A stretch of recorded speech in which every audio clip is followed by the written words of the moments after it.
हम बात करने वाले हैं राजस्थान में होने वाले 7 सीटों पर उपचुनावों को लेकर, जिसमें सबसे ज्यादा हॉट सीट में शुमार दौसा सीट को लेकर आज हम बातचीत करने वाले हैं, जिस पर सभी की निगाहें टिकी हुई हैं।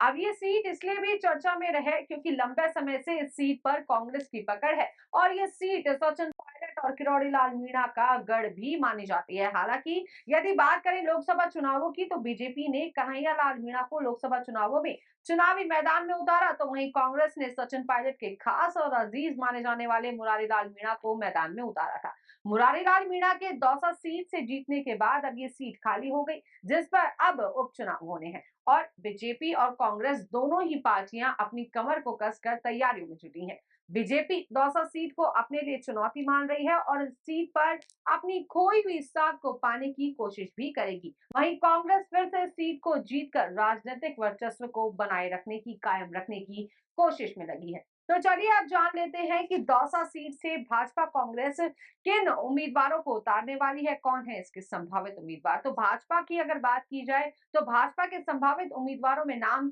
सबसे पहला जो सामने आ रहा है वो शंकर लाल शर्मा का है।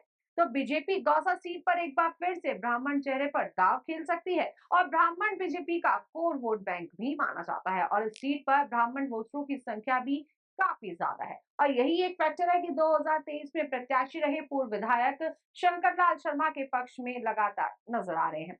वहीं जगमोहन मीणा की मैं बात करूं, तो कद्दावर नेता और मंत्री डॉक्टर किरोड़ी लाल मीणा के भाई जगमोहन मीणा भी संभावित प्रत्याशियों में शामिल हैं और किरोड़ी ने लोकसभा चुनावों में भी अपने भाई के लिए टिकट मांगा था और एसटी वोटर भी इस सीट पर निर्णायक भूमिका में है। और जिस तरह से किरोड़ी लाल मीणा की लंबे समय से पार्टी से नाराजगी दिख रही है, तो कहीं ना कहीं पार्टी अगर जगमोहन मीणा को टिकट देती है तो किरोड़ी लाल मीणा की नाराजगी दूर करने का पार्टी प्रयास कर सकती है।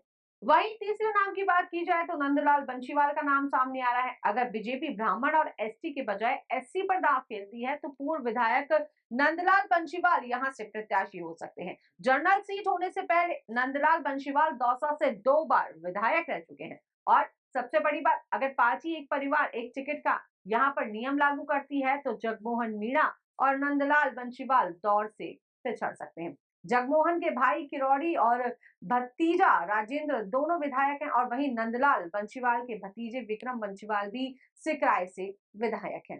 तो चलिए बात कर लेते हैं आप कांग्रेस के संभावित उम्मीदवारों को लेकर।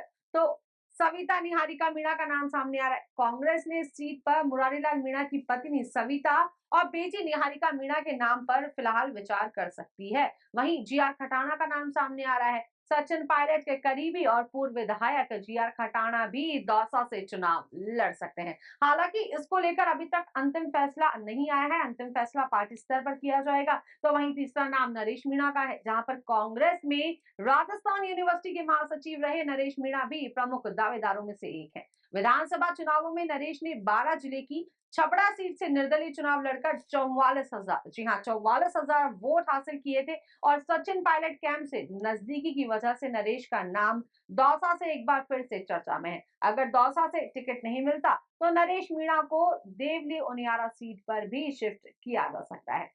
और अगर अंतिम नाम की बात करूं, तो संदीप शर्मा का भी नाम सामने आ रहा है। युवा नेता संदीप शर्मा भी टिकट के दावेदारों में से एक है। पार्टी उन्हें भी प्रत्याशी चुन सकती है, पार्टी उन्हें भी प्रत्याशी बना सकती है। अब देखने वाली बात यह है कि इस सीट को लेकर बीजेपी और कांग्रेस अपने चुने गए प्रत्याशियों की औपचारिक घोषणा कब करेगी, ये तो आने वाला वक्त ही तय कर पाएगा। तो फिलहाल आपको क्या लगता है कि दौसा सीट से कांग्रेस बीजेपी से किस उम्मीदवार को मौका दिया जाना चाहिए, मौका मिलना चाहिए, ये हमें कमेंट सेक्शन में कमेंट करके जरूर बताइएगा। मैं लीजा फिर करूंगी आपसे मुलाकात, तब तक के लिए नमस्कार।